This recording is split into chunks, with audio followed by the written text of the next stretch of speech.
নমস্কার বন্ধুরা, আমি পায়েল, বার্ড লাভার পায়েলে সকলকে স্বাগত জানাই। এই শীতকালে পাখিদের কিন্তু একটা শীত ঘুমের প্রয়োজন হয়, তাই কিন্তু তারা রাতের বেলায় খাওয়া দাওয়া বা ডিনার শেষে কিন্তু তারা একটু ঘুমিয়ে নেয় সকাল পর্যন্ত। তো সেই সময় কিন্তু পাখিদেরকে কোনো রকম খাবার দেওয়ার প্রয়োজন হয় না, কারণ তারা যেহেতু পাখি আর পাখিরা যেহেতু রাতের বেলা সেভাবে কোনো কিছু খাবার খায় না, তাই সন্ধ্যার দিকে একটু খাবার দিলেও রাতের বেলা কিন্তু আর কোনো খাবার তাদের দেওয়ার দরকার নেই। আর এটা যেহেতু বাজরিগার পাখি, তাই এদেরকে কিছু দানা দিলেই যথেষ্ট। রাতের জন্য কিন্তু কোনো রকম সফট ফুড বা হার্ড কোনো খাবার যেন তাদেরকে না দেওয়া হয়।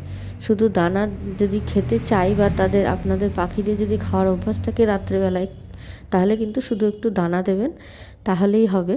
তাহলেই পাখিরা কিন্তু সেই দানাটুকু খেয়ে রাত্রিটা কাটাতে পারবে। কারণ তাদেরকে কখনোই কিন্তু রাতের বেলায় কোনো রকম শাকসবজি বা সফট ফুড দেওয়ার প্রয়োজন নেই। তাই পাখিদের শরীর এই শীতের মরশুমে সুস্থ রাখার জন্য রাতের বেলা আপনারা দানা ছাড়া কোনো কিছুই দেবেন না। এতে কিন্তু যদি অন্যরকম খাবার দেওয়া হয় তাহলে কিন্তু তাদের পেটের সমস্যা হতে পারে, কারণ রাতের বেলায় পাখিদের কিন্তু শরীরে অন্যরকম কোনো খাবার সহ্য হওয়ার ক্ষমতা থাকে না।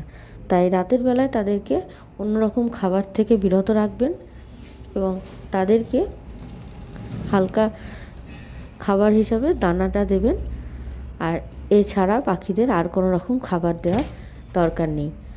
আর পারলে পাখিদের যে খাবারটা দেবেন, সেই খাবারের জন্য জলটা যেটা থাকবে, সেই জলটা পারলে একটু গরম জল, হালকা ঈষদুষ্ণ জল মিশিয়ে দেওয়ার ব্যবস্থা করবেন, এতে ভালো হবে। ধন্যবাদ। আজকে ভিডিওটি এই পর্যন্ত।